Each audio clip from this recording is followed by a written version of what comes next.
Hey, welcome to the Elvis Workshop. We are back with another fun video.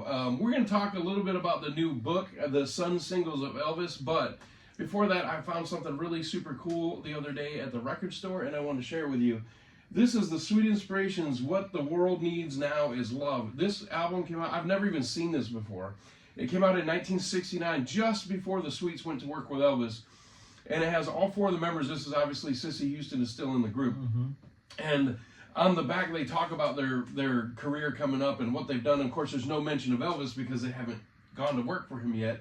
But it's super cool. This thing is still in the shrink. It's in the it's got the plastic here, which I'll take out, but it's still in the shrink. It is open, but it's in near mint condition. The sleeve is excellent. Everything looks really cool on it. But there's a couple things I want to point out. On the track listing, one of the songs is Unchained Melody, which Elvis would do later in his career with the Sweet Inspirations live on stage. How cool is that? And then the second thing, there's actually an Elvis connection to this that I didn't realize at first. My friend Anthony Stuchberry pointed this out to me. That the graphic designer, the person that did the cover work on this, on the back, his name is there. And it is Marvin Israel, the guy that followed Elvis around just like Alfred Wertheimer took photos of him.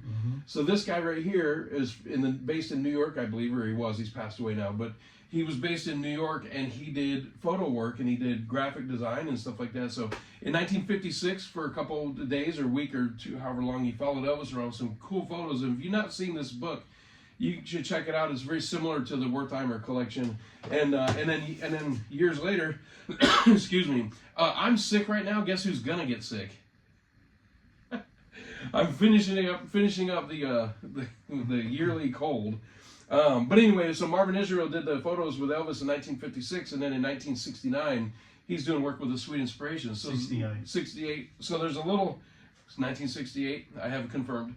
A little Elvis connection there, kind of cool. But anyway, I just ran across this at Record City, one of my favorite spots in Las Vegas, and so I wanted to show it on the old channel today. And the photos that he did were later in '56 than Wertheimer did. He was at Ed Sullivan's show, and also the opening of Love Me Tender in New York as well. Sure. So lots of photos of fans milling around waiting to get to Love Me Tender. You know, where the Colonel was supposedly paying people to line up. Paying them. So anyway, we both went to Denmark. We came back. I'll talk about my album in another video because today we're going to talk about the book. But he said, hey, I want to come down to Vegas and do a show and talk about the book. There's a couple things he wanted to go over from the book. So first of all, let's talk about how has the sales gone for the book. How many were printed? So far, well, initially there were 500. So 500 print run. I wasn't sure if it was 400 or 500. So they printed 500. And so we went to Denmark together. Yeah, and the sales were going well prior to us getting there because there was pre-sales. It wasn't quite the 6,000 that were pre-sales for That's All Right, but there were quite a few, and it's moved to it's possible that we may do a second printing, and that might not be too far in the future. And so he brought back as many as he could carry from Denmark, and they sold out immediately. A lot of them were pre-orders, sold out. Then he got another batch, and those are sold out. So some of them. Some of them. You got a couple left. There's a few left. There's about 8 copies left, I think. I would say that's close to a sellout.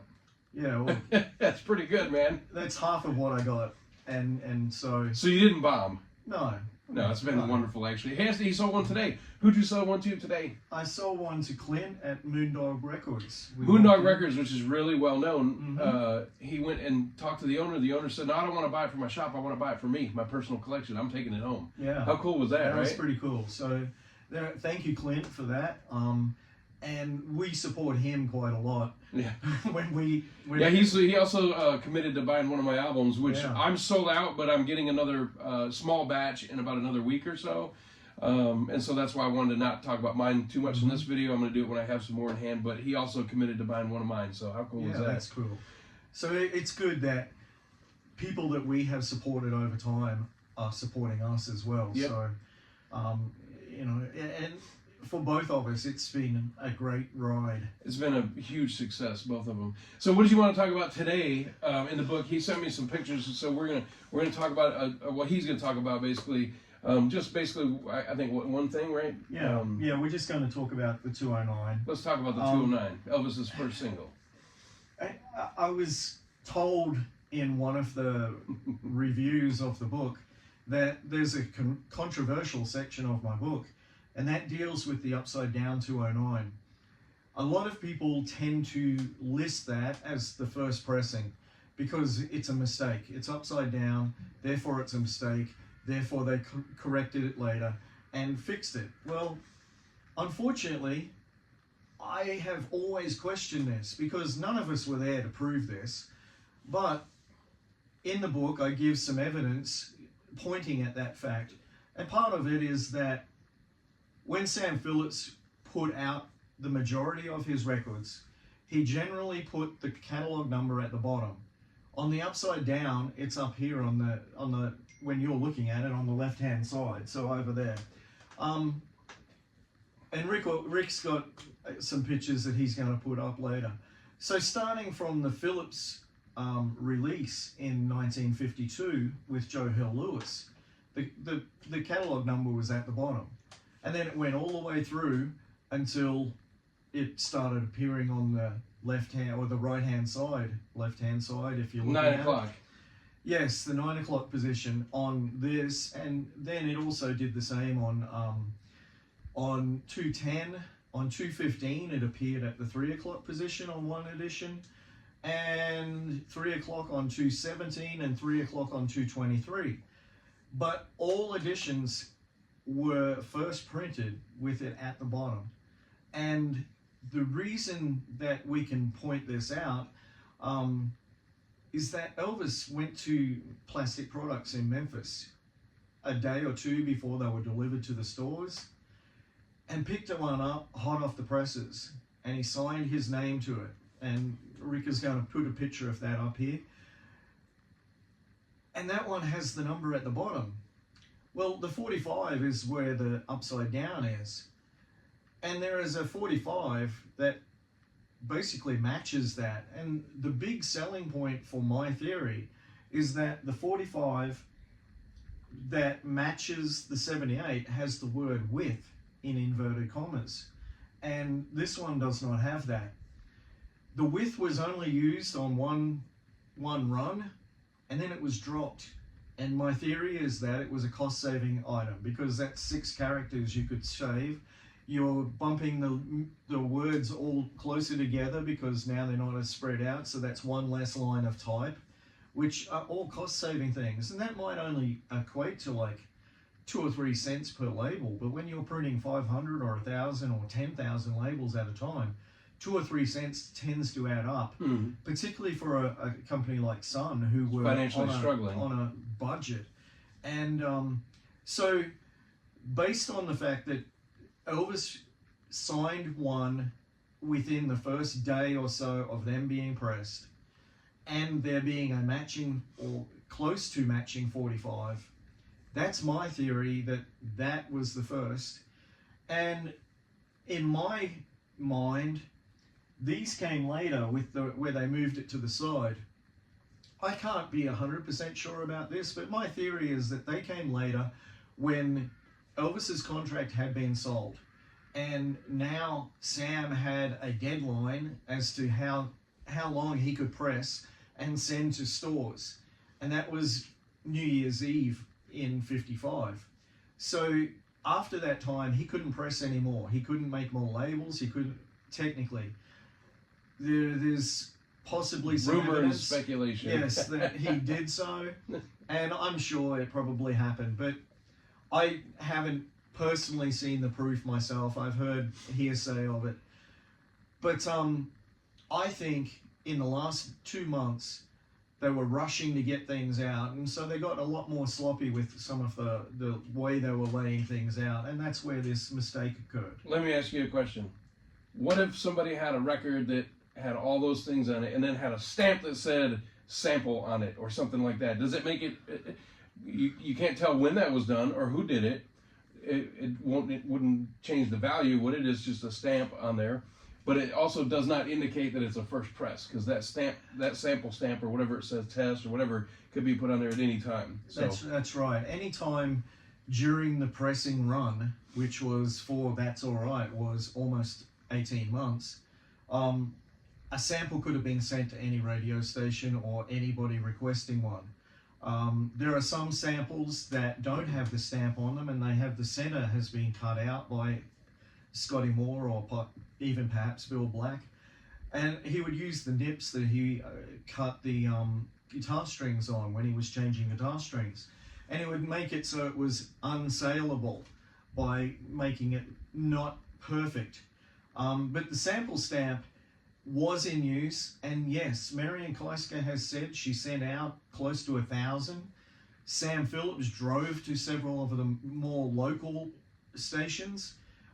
So Sam would maybe have boxes of them in the trunk of his car, drive all over the Alabama area, Mississippi, Tennessee, Kentucky, all that, and drive to radio stations and record stores, and he would drop off, you know, maybe 15 or 20 copies, and maybe he'd stamp one and give it to the guy behind the counter and go, here, this is a sample for you, and then there's 10 of them for your inventory, or you go to the radio station and stamp one, but none of that would indicate that it's a first pressing. It just happens to be that that one got stamped for something. It doesn't mean first pressing. And that's correct. And Marian also has stated in several interviews that some of the stations looked at it and went, oh, blues? We don't play blues, and threw it away. Or they went, oh, country? We don't play country, and threw that away. And then when Elvis came to those regions or gained popularity in those regions, these same radio stations were calling to get samples sent to them because they didn't have anything on file. And so at various points in the life of that single or all of the singles, a sample could be stamped. The sample stamp was sitting on her desk. There was probably another one on Sam's desk. And as you said, he probably had one in the glove compartment. Oh yeah, I'm sure he had one with him. It is also said that it has been counterfeited at times as well. So we know people personally that have their own stamps. So these things happen and have happened. I can't say definitively that the one I'm talking about is first, but all of the evidence in my mind points at that, and that's one of the chapters in the book. Yeah, so that's the kind of stuff that you're going to get in this book, and he wanted to talk about this specifically because of something that was said in a review, and that he took issue with, and wanted to prove a point. So here we are proving the point. So for those of you that know, you know. Anyway, so this is the kind of stuff that you're going to get in the book. And look, everybody that has received this book, I got a message today from a friend in Germany that ordered the book, and what he saw was us talking about this with the book on the workshop bench here like this, and he couldn't tell the size of the book from the video. So he sent me a message today. He said, "Man, I got the book." He said, "I couldn't believe how thick it was." Turned sideways. So to give you an idea, it's about 12, 14 inches tall. Well, this is a vinyl record next to it. You can see the size. Yep. So and then. So he was impressed by the size of the book. He didn't realize how big it was. Where can you get the book in the U.S.? In the U.S., there are copies available at some studios. There will be new stock there late next week. John Daly will have some more stock at the Elvis Presley Pawn Shop. I have some copies in my possession, and Rick will put up my email address. Yeah. And or you can look me up on Facebook if you haven't already. And in Europe, it's memphismansion.dk is the website. Right. So I've had somebody tell me that they were hesitant to order something off there because of an issue of language. So I'm going to show you right here. All you do when you go to the page is on the top right corner, it just says language. Click the drop down and click English, and it populates in English. So if you're in the UK or Europe, not the UK, anywhere in Europe, there's no language barrier. You can switch it to English. So if you're in Europe, go to memphismansion.dk. In the United States, reach out to Warren, and I'll put all the contact information. And also check with your local guys, because if they don't have it, they can get it. There's been a couple of guys in the UK who've been dealing with it. Germany has had a couple of people. I know Spain has had somebody. There's been others, I think Belgium as well. So there are several places in Europe. Check with your local guy first before you go anywhere else. Excuse me. I know this is a ways off too, but during Elvis Week in Memphis, the dealers are going to have them on the tables. We've already been hit up, both of us, the LP and the book, for dealers buying in bulk. They buy 10 copies, 5 copies, 8 copies. So the dealers in Memphis during Elvis Week will have them as well. So there, you can get the book if you really want it. You get it.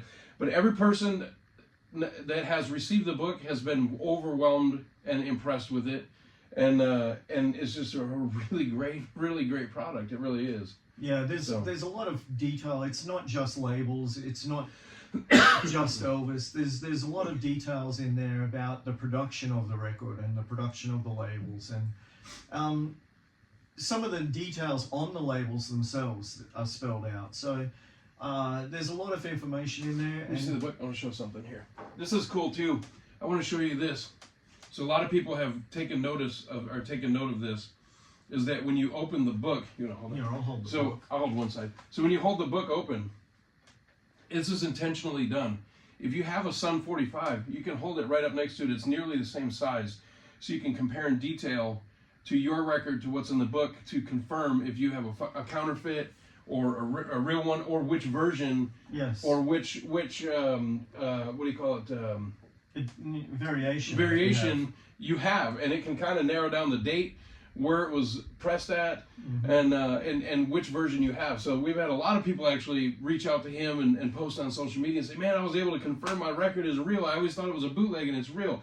So it's an excellent resource for that kind of thing. And also the oh boy, I was going to say something about that. It's gone. Keep talking. Okay, so we forgot to do something at the beginning of the video, so I'm going to skip to the beginning of the video right now, and just, we'll leave it here. But what are you wearing, Warren?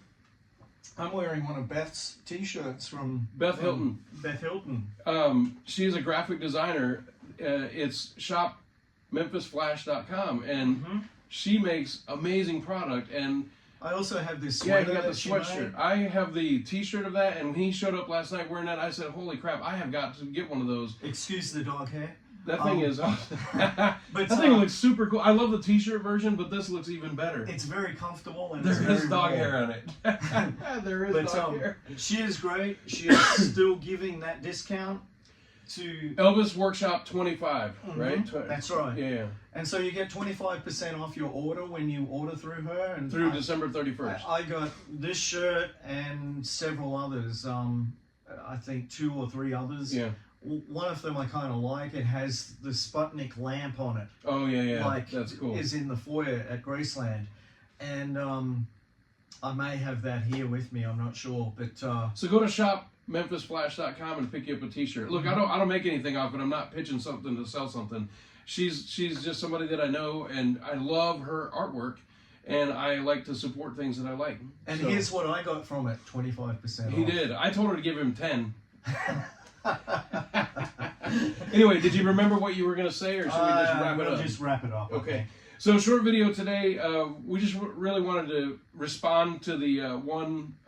It was actually a decent review, but there was a mistake in the review, and we wanted to address that. And look, just because you have a record that you think is the first press doesn't mean that it is.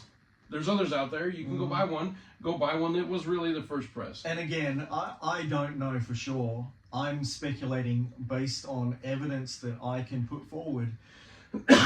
If you can refute it, if you were there, great. But we know you weren't. But I wasn't there, so I don't know for sure. Yeah. And as I said, being that it's the last of the era is speculation as well. It could have come at any time in the pressing, but I'm 100% sure. Well, let's say 99.4% sure that it wasn't the first pressing. So, with that, it's back to you. And if you don't like the video, especially you, you know who you are, you bastard. Hey, thanks for watching. We appreciate it. We just have fun doing this. If you don't like the video, then I don't know what to tell you. You ain't nothing but a hound dog. and Check Adam, out, nothing hit the floor. Oh, but the dog. check out the next video coming soon. All right, see ya.